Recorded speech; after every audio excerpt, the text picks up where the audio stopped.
भाई चल अब बता, नए संसद भवन में और कौन कौन से सिंबल्स का इस्तेमाल हुआ है? देख, नया संसद भवन खुद अपने आप में एक बहुत बड़ा उदाहरण है मेक इन इंडिया प्रोजेक्ट का, और आत्मनिर्भर भारत का इससे बेहतरीन एग्जाम्पल और कुछ नहीं हो सकता।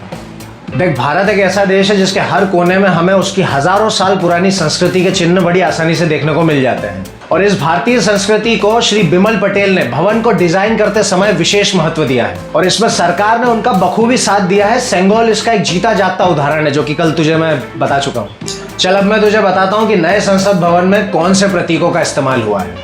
देख, सेंगोल के बारे में अभी तक हमने बहुत बातें करी है, लेकिन इसके बारे में और ज्यादा बात करना इसलिए जरूरी है क्योंकि ये भारतीय संस्कृति का ऐसा प्रतीक है जिसे टाला नहीं जा सकता, और इसके बारे में ज्यादा बात करना इसलिए भी जरूरी है क्योंकि ये न सिर्फ एक संस्कृति या साम्राज्य का प्रतीक है, बल्कि इसका सीधा जुड़ाव लोकतंत्र, शासन और न्याय व्यवस्था से भी है। संसद भवन लोकतंत्र का मंदिर है, और इस बार सरकार द्वारा इस न्याय के प्रतीक को लोकतंत्र के मंदिर में स्थापित किया गया, जो पिछले 7 दशकों से संग्रहालय में रखा हुआ था। अब मैं तुझे एक और चीज बताता हूँ, फॉकल्ट पेंडुलम। ये फॉकल्ट पेंडुलम कॉन्स्टिट्यूशनल हॉल में है, और कॉन्स्टिट्यूशनल हॉल में आधुनिकता का स्पर्श है, जिसमें भारतीय संविधान की एक डिजिटल प्रति है। फॉकल्ट पेंडुलम संविधान हॉल की त्रिकोणीय छत के एक बड़े से रोशनदान से लटका हुआ है, जो कि ब्रह्मांड के साथ भारत के विचार को दर्शाता है। इस पेंडुलम को कोलकाता में national council of science museum (NCSM) द्वारा बनाया गया था। पेंडुलम 22 मीटर की ऊंचाई पर है और 36 किलोग्राम इसका वजन है, जो कि इसे भारत में अपनी ही तरह का सबसे बड़ा पेंडुलम बनाता है। पेंडुलम को एक पूर्ण घूर्णन पूरा करने में 49 घंटे 59 मिनट और 18 सेकंड लगते हैं,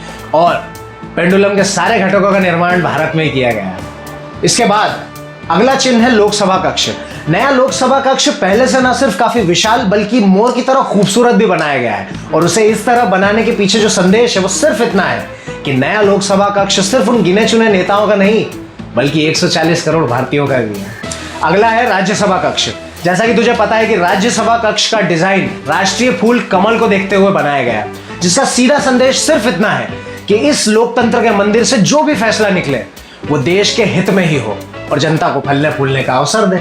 और कमल का सीधा संबंध भारतीय संस्कृति के देवी देवताओं से भी है, माता लक्ष्मी, माता सरस्वती और सृष्टि के रचयिता ब्रह्मदेव। इसके अलावा एक और जरूरी बात, संसद भवन के निर्माण से पहले एक पीपल का पेड़ उस मैदान में हुआ करता था, जिसे काटा नहीं गया, बल्कि उसे कुछ इस तरह से डिजाइन किया गया कि वो पीपल का पेड़ संसद भवन के आंगन में बना रहे और सबको छाया दे। ये बात ये दर्शाती है कि भारतीय संस्कृति में प्रकृति का कितना सम्मान है।